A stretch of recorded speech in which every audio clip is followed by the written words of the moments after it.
火土不能相配，则现象丛生，山崩地裂，海水枯干。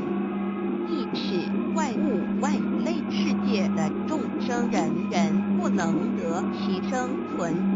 设若人理开先天大道之妙用妙能，则寸步难行，眼不能看，耳不能听，口不能言，总之全身不能动作。100日之后，成了一堆臭布臭泥土。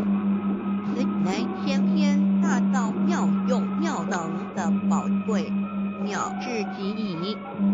设若觉悟认识先天大道之妙用妙能的支持而实行，即是天人合以天人一体治理，绝言妙不容言，不是死后成佛，当体即佛矣。故曰如来佛，如是佛也。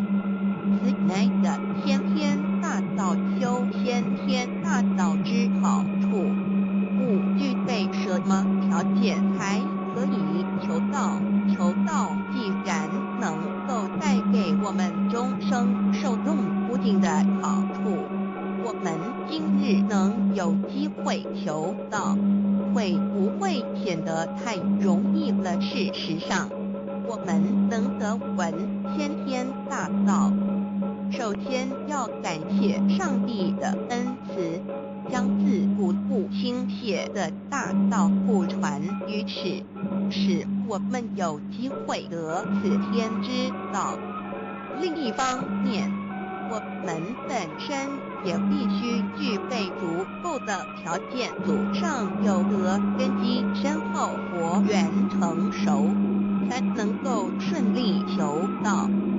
此外，我们必须向宇宙至高无上的造物主上帝发一个良心愿，此愿可归纳为3个要点：一得道以后，愿以明既并实践道的精神，也就是日常